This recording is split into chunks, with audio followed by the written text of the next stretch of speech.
Hello, I'm Chanika Munasinghe for Daily Mirror Online.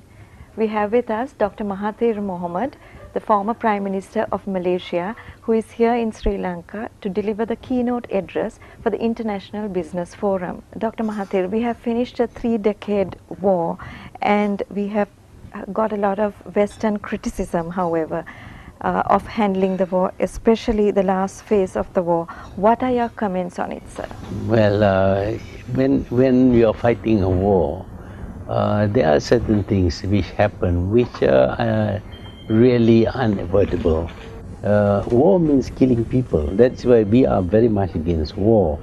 But sometimes, of course, people will consider that you have used much more force than is necessary. But over time, I think it's the way you treat the defeated people which is going to be important. If they are integrated within society and they also benefit from the kind of development you are going to carry out, I'm quite sure that world opinion will change. Currently, there are allegations against Sri Lanka on human rights violations. This has been particularly for the withdrawal of GSP+. What are your comments on that, sir? I think the probe should be done internally first, using judges and other highly respected people. But if there is anything amiss, I think that requires international involvement, maybe you should allow them to do a probe. But I think this is an internal problem of Sri Lanka. With Asian economies gearing up for accelerated growth and leading the global economic recovery, Sri Lanka is poised to take off in a post-war environment, carefully crafted policies for sustainable development. What is the advice that you will give?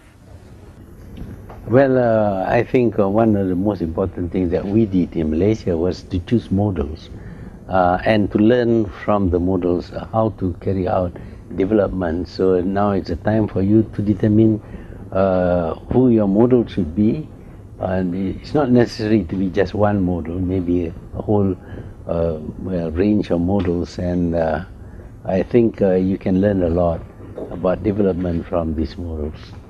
There are some leaders who have called Sri Lanka's president, His Excellency the President Mahinda Rajapaksa, an extremist Sinhalese or a Sinhala extremist. What is your impression of our leaders, sir?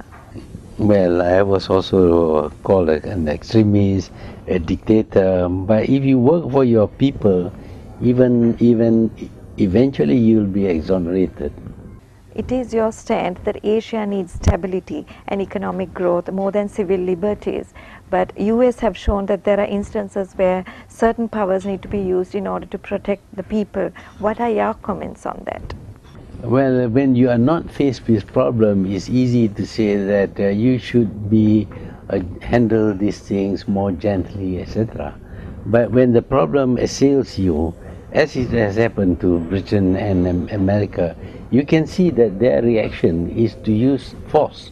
They have arrested people and not allowed trial without any law. In Malaysia, at least, we have a law which permits the government to do that. Without any law that permits them to arrest people and not put them on trial, they have done so. And they have detained people for a much longer period of time. So it is easy to say, be liberal, be nice, be gentle, when it is not happening to you, but when it happens to you, their reaction is actually worse than us. How do you cope with it? Well, now I think the criticism against Malaysia, for example, is much less because we can point out that you are worse. In this era of globalization, what is the advice you would give Sri Lanka? Well, globalization is a concept that comes from developed countries. Obviously, that concept is conceived because it's going to benefit them. We need to examine everything, whether it will benefit us or not. You have spoken on sovereignty, and especially it's articulated in the ASEAN policy of non-interference. What is the status of sovereignty as against globalization? Well, today, of course, there are different kinds of thinking. For example, people have now applied, taken action on somebody who committed something in another country, as in the case of the Chilean president at one time. And now we have people who arrest nationals of other countries for doing something in their country which is not wrong, but which is wrong in this particular country. So people are eroding the rights, the sovereignty of nation, but unfortunately this is not applied to everybody. If you are powerful enough, you can avoid other people applying their law to your nationals. For example, America totally refuses to accept even the international court. And see, so if there is going to be this erosion of sovereignty, it should erode all countries, not just the weak countries and the poor countries. And you have condemned the UDHR before, and yes. What are your comments on it now, sir? There are certain things which are really not practical. I mean, if somebody in the exercise of his rights undermines or denies other people, subverts other people's rights, that we don't accept. There are, of course, there's an Asian stand that it says economic growth more than, that is the civil liberties you were talking about, the human rights aspect of it. So how do you think we should fend off this kind of criticism with the development that we are planning to have? Well, we should be open and explain why you have done certain things instead of hiding. I mean, not being able to defend your situation worsens the accusation against you. So, yes, we do in Malaysia. We do arrest people and detain them without trial, but we do it under the laws of the country. And we do not torture people, as happens with the Americans and the British. You see, they torture the people who are arrested by them. We don't do that kind of thing. You see, so we are open. You can say that we are wrong, but we have our own people's well-being in mind all the time.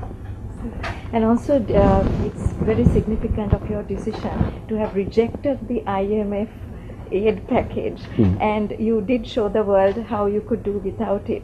How was this possible? This was possible because actually there is no reason why Malaysia should be attacked by the currency traders, because we were very strong economically, financially we were very strong. When they did this to us, we regard this as trying to undermine our economy, and we resisted it because what they proposed would worsen the situation. That is why we reject their advice, and we had to find other ways of recovering our financial health, and we devised financial control as a solution, and that has worked. You are a doctor of medicine, so what made you plunge into politics? I like to tell people that I was a politician who became a doctor. Okay. You see? And I had to do that because a politician who has no background of being educated is not really acceptable.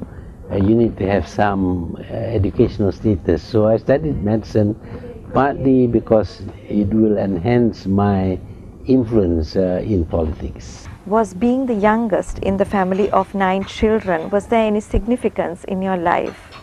Well, I suppose I was made much of, was a kind of pet for the family, but I was also brought up by very strict parents who well, forbid me from doing all kinds of things which they think is not right. When you reflect on your life, of your successful political life, what do you reflect as the most defining moment in your life?